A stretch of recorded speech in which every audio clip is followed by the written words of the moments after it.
Episode 11 की शुरुआत होती है जहां पर जिमिंग अनाउंस कर रहे होते हैं ऑक्शन के बारे में। फिर वो सोंग जीजी की डिजाइन को पेश करते हैं जिसका नाम होता है टीयर्स ऑफ लवर। फिर वो जीजी को स्टेज पर आने के लिए बोलते हैं तो वो स्टेज पे आती हैं और खुद को इंट्रोड्यूस करती हैं और सबसे बोलती हैं कि ये मेरा पहला डिजाइन है जो मैं अपने नाम से रिलीज कर रही हूँ, तो आप लोग का सपोर्ट बहुत ही ज्यादा अप्रिशिएट करूंगी मैं। और उसके बाद वहां पर सभी लोग बोली लगाने लगते हैं और फिर वेनहान भी वहां पे बोली लगाते हैं। और फिर वेनहान बोलते हैं कि अगर आप लोग के पास कुछ टाइम हो तो मैं कुछ शब्द बोलना चाहूंगा। और फिर वो बोलते हैं कि आजकल मेरे पर्सनल मैटर की वजह से मैं बहुत ही ज्यादा मीडिया में आ रहा हूँ, तो इसीलिए मैं आज को एक अपॉर्चुनिटी मानता हूँ और मैं माफी मांगता हूँ। और फिर वो माफी मांग रहे होते हैं।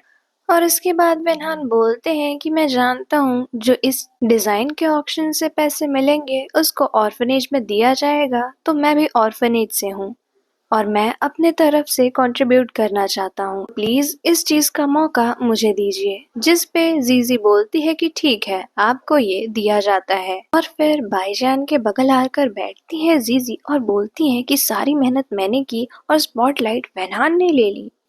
तो भाईजान बोलते हैं चिंता मत करो, आखिरी स्पॉटलाइट तुम्हारी ही होगी। उसके बाद दूसरी डिजाइन पेश की जाती है जो कि होती है दाफू से। और उस डिजाइन को देखते ही जीजी के पिता सोचने लगते हैं कुछ, और उधर भाईजान के पिता भी जीजी के पिता को देख रहे होते हैं। फिर फ्लैशबैक दिखाया जाता है जहां पर भाईजान और उनके पिता बैठे होते हैं और भाईजान के पिता बोलते हैं ये तुम्हारी माँ का आखिरी काम है और मैं इसे ऑक्शन में रखना चाहता हूँ, और अगर इसे देखकर जीजी के पिता ने कुछ भी किया तो इसका मतलब यही होगा कि उन्होंने ही हमारे स्टोन चुराए हैं।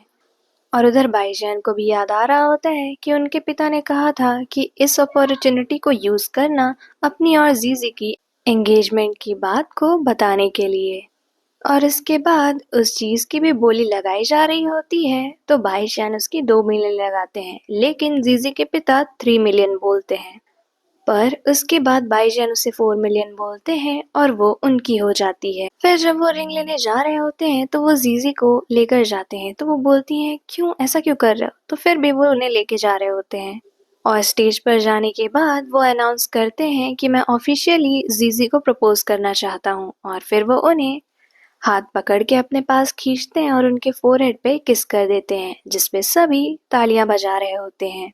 और इसके बाद जीजी और भाईजान कार में होते हैं और जीजी ने वही अंगूठी पहनी थी और जीजी बोल रही होती है कि ऐसा काम करने से पहले अगली बार मुझसे पूछ लेना, जिसपे भाईजान हंस रहे होते हैं। और जीजी अपना हाथ खिड़की से बाहर निकाली होती है तो वो कहते हैं अरे अपना हाथ अंदर करो, संभल के। तो जीजी बोलती है तुम्हें यही डर है ना कि अंगूठी कहीं फिसल के गिर ना जाए। और उसके बाद भाईजान उन्हें बताते हैं कि ये मेरी माँ की आखिरी डिजाइन थी, जिसपे वो कहती हैं कि ये तो बहुत ही ज्यादा कीमती है, और उसे उतार के बॉक्स में वापस रख देती हैं और बोलती हैं कि मैं इसे नहीं ले सकती हूँ, तुम इसे वापस ले लो। तो भाईजान बोलते हैं दिया हुआ गिफ्ट वापस नहीं लेते, लेकिन इस पे जीजी बोलती हैं कि इससे तुम्हारी माँ की यादें जुड़ी हुई हैं, मैं इसे नहीं ले सकती। और फिर भाईजान सिर्फ जीजी को देख रहे होते हैं। वहीं दूसरी तरफ वेंजी एक आदमी से कॉल पे बात कर रही होती हैं, तो वो बोलते हैं मुझे नहीं लगा था कि इतनी जल्दी भाईजान उसको प्रपोज कर देगा, ये तो एक ना एक दिन होना ही था। उसके बाद वो बोलते हैं जो मैंने तुम्हें डोज बढ़ाने के लिए कहा था उसका क्या हुआ, तो जिस पे वेंजी बोलती है मैंने डोज बढ़ाया लेकिन अचानक से ज्यादा कर दूंगी तो हमें पकड़ना आसान हो जाएगा। जिस पे वो आदमी बोल रहे होते हैं लेकिन हमें अब काम जल्दी करना होगा और ये अब ज्यादा दिन तक जिंदा नहीं रह सकता, जिस पे वेंजी बोलती है कि हाँ, और कॉल कट कर देती हैं। और इसके बाद उनके दूध में एक कैप्सूल गिराती हैं और दूसरी गिराने से पहले एक बार सोचती हैं लेकिन दूसरी कैप्सूल भी गिरा देती हैं। और इसके बाद जब शैन बाहर आते हैं तो देखते हैं वेंजी वहाँ कहीं नहीं है। फिर वो बेड पे बैठकर वही दूध पी लेते हैं और उसके नेक्स्ट सीन में वो हॉस्पिटल में ले जाए जा रहे होते हैं और वेंजी बोल रही होती है कि तुम्हें इसके बाहर आना ही होगा, प्लीज तुम ठीक ही रहना। और उधर भाईजान वो रिंग देखकर सोच रहे होते हैं कि जीजी ने इसे लेने से मना कैसे कर दिया। अगर वो उन जेमस्टोन के बारे में जानती होती तो वो जरूर इसे लेने से मना कभी नहीं करती, पर क्या उसे सच में नहीं पता है कि ये वही जेमस्टोन है? और उधर दूसरी तरफ जीजी हॉस्पिटल में होती है तो वेंजी उसके पास आती है और उसे टच करती है तो जीजी बोलती है मुझे छूइए मत, और उसके बाद वो बोलती है मैंने सर्जरी का कंसेंट फॉर्म साइन कर दिया है, तुम भी कर दो और हम सिर्फ प्रार्थना कर सकते हैं कि तुम्हारे पिता इस चीज से उभर जाएं। तो जिस पे जीजी सोच रही होती है कि मैंने सोचा था कि अपनी फैमिली और खुद को बचा लूंगी, लेकिन ऐसा लगता है कि चीजें किस्मत में ही लिखी हैं। और तब तक वहां जीजी की दादी आ जाती है और वो बोल रही होती है कि वो कैसा है। तो जिमिंग और जीजी बोलते हैं कि वो ठीक है, डॉक्टर्स जो कर पा रहे हैं वो कर रहे हैं। और उसके बाद उनकी दादी माँ वेंजी पे बहुत ही ज्यादा नाराज हो रही होती हैं। तो जीजी बोलती है कि आप आराम से रहिए वरना आपको भी कोई दिक्कत हो जाएगी, जिस पे उनकी ग्रैंड माँ बोलती हैं कि मैं मर जाऊंगी तो भी कोई दिक्कत नहीं है, मैं अपने आखिरी स्टेज पे ही हूँ, लेकिन मैं कैसे रह सकती हूँ अपने बेटे को अपने सामने मरता देख। और फिर उन्हें बहुत ही ज्यादा तेज दर्द होने लगता है, जिस पे वो सब मिलके डॉक्टर को बुला रहे होते हैं। और उधर भाईजान के पिता आते हैं तो भाईजान उन्हें वो रिंग देते हैं और फिर भाईजान के पिता बताते हैं कि शैन को हॉस्पिटल जाना पड़ा हार्ट अटैक की वजह से। ऐसा लगता है कि जेमस्टोन देखते ही उसे हॉस्पिटल जाना पड़ा, जिस पे भाईजान बोलते हैं मुझे लगता है कि इसमें और भी कुछ है। और वो बोलते हैं कि भले ही उन्होंने हमारे साथ बोली लगाई लेकिन कॉम्पिटिट करने की कोशिश नहीं की। और मुझे लगता है कि जीजी इस बारे में नहीं जानती है क्योंकि मैंने उसे बताया था कि ये मेरी माँ का आखिरी काम है, पर फिर भी उसने मुझे ये अंगूठी वापस लौटा दी। जिस पे भाईजान के पिता बोलते हैं हो सकता हो तुम सही हो, लेकिन हमें कैसे पता कि सॉन्ग फैमिली इस चीज में इन्वॉल्व है या नहीं। अभी तुम इस चीज पे फोकस करो अपने रिश्ते को जीजी के साथ मजबूत बनाने में और उसे इस्तेमाल करो एविडेंस पता करने में। और उधर जिमिंग आते हैं जीजी के पास और बताते हैं कि मैंने अंकल और दादी माँ की रिपोर्ट्स अच्छे से लगा दी हैं एक साथ, और मैंने तुम्हारे लिए डेली यूज के भी कुछ सामान ले आया हूँ। जिस पे जीजी सिर्फ रो रही होती है तो वो कहते हैं अपने आप को संभालो, और वो उन्हें पकड़ने जा रहे होते हैं लेकिन सिर्फ कंधे पर ही हाथ रखते हैं और बोलते हैं आज थोड़ा देर तुम सो जाओ, मैं यहाँ पर हूँ। जिस पे जीजी हाँ में सर हिला रही होती है। और उधर वेंजी उसी आदमी से बात कर रही होती है कि अब हमारे प्लान का सबसे इम्पोर्टेंट स्टेप है। तो जिस पे वो आदमी बोलते हैं कि अगर जीजी को बाईजन और जिमिंग का सपोर्ट मिला तो हमारा प्लान खराब हो सकता है। जिस पे वेंजी बोलती है कि आप चिंता मत करिए, मेरे शेयर्स इतने ज्यादा हैं कि मैं कुछ भी कर सकती हूँ इस टाइम पे। और इधर भाईजान आते हैं फ्रूट्स लेकर जीजी के पिता से मिलने। तो जब वो आते हैं तो जीजी बोलती है कि अच्छा हुआ तुम आ गए, मैं अब दादी माँ से मिल के आती हूँ, तुम थोड़ी देर यहीं रुको।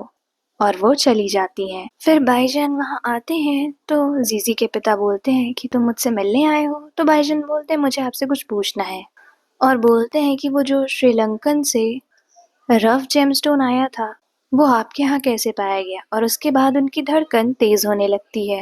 वहीं दूसरी तरफ जीजी बाहर आती है अपनी ग्रैंड माँ से मिलके तो वहाँ वेंजी होती हैं। फिर जीजी बोलती है कि आप हर रोज कंपनी जा रही हैं। तो वेंजी बोलती है कि हाँ तुम्हारे पिता की मदद करने। जिस पे जीजी बोलती है मदद करने या फिर प्रॉब्लम क्रिएट करने। तो वो बोलती है तुम्हारा मतलब क्या है। जिस पे जीजी बोलती है कि आप उससे दूर ही रहिए और मेरे पापा की ध्यान रखिए क्योंकि वो आपका काम है। और तभी वहां नर्स भागते हुए आती है और बताती है कि आपके पिता की कंडीशन और भी ज्यादा खराब हो गई है। और उसके बाद जीजी वहां भागते हुए जा रही होती हैं।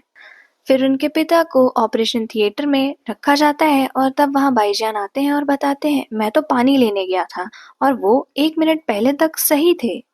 फिर वहां पर वेंजी होती हैं तो फ्लैशबैक दिखाया जाता है जब भाईजान पानी लेने गए होते हैं तो वेंजी वहां पर आती हैं और उन्हें वही दूध में कैप्सूल मिलाकर पिला देती हैं। और इसकी कुछ देर बाद डॉक्टर्स बाहर आते हैं और बताते हैं कि अभी तो वो खतरे से बाहर हैं, लेकिन ये बताना मुश्किल होगा कि वो कब उठेंगे। और वहीं दूसरी तरफ भाईजान अपने पिता को सारी चीज बताते हैं कि जब मैंने उनसे पूछा तो उन्होंने कहा उन्हें नहीं पता कि वो जेमस्टोन उनके यहाँ कैसे आए। तो जिस पे भाईजान के पिता बोलते हैं कि तुम्हें क्या लगता है वो हमारी तरह विक्टिम है। तो भाईजान बोलते हैं इसका मतलब उन्होंने झूठ बोला। तो भाईजान के पिता बोलते हैं कि तुम्हें क्या लगता है वो सच बोल रहा है, और कौन ही होगा ऐसा जो सफायर्स यूज करेगा उसे फ्रेम करने के लिए। और इसके बाद भाईजान के पिता बोलते हैं कि तुम जल्द से जल्द जीजी को मनाओ कंपनी पे टेक ओवर करने के लिए और मैं जल्द से जल्द चाहता हूँ कि स्टारलाइट ज्वेलरी हमारी हो। मैं यही तुम्हारी माँ को ओ करता हूँ। और वहीं दूसरी तरफ वेंजी जीजी को अपने डॉक्यूमेंट्स दिखा रही होती है जिसमें पता चलता है कि वेंजी को 20% शेयर्स मिले हैं और वहां पे ज़ियाफे भी आ जाती है जिसको मिले होते हैं 2% शेयर। तो इस पे जीजी बोल रही होती है कि इस चीज का असली सक्सेसर है मेरा भाई जियान। तो जिस पे वेंजी बोल रही होती है कि शैन आप सुन रहे हैं आपकी बेटी कह भी क्या रही है। मैंने इतने सालों तक आपकी देखभाल की, मुझे लगता है इसीलिए आपने मुझे 20% शेयर का मालिक बनाया है। और फिर वो बोल रही होती है कि मैं तुम्हें एक्टिंग जनरल मैनेजर बिल्कुल भी नहीं बनाऊंगी क्योंकि तुम एक लड़की हो जिसको कोई भी एक्सपीरियंस नहीं है। मेरे पास एक नाम है जो बनना चाहिए जनरल मैनेजर और वो है वेनहान। और वहां पर वेनहान आ जाते हैं और बोलते हैं सही बात है, तुमने आज तक कभी भी कंपनी को मैनेज नहीं किया है पर मैंने हमेशा इसकी देखभाल की है। और तब तक वेंजी और ज़ियाफे बोल रही होती है कि हम दोनों का सपोर्ट है वेनहान को। तो जीजी बोलती है कि आप सच में इसको ये पोजीशन देने वाली हैं।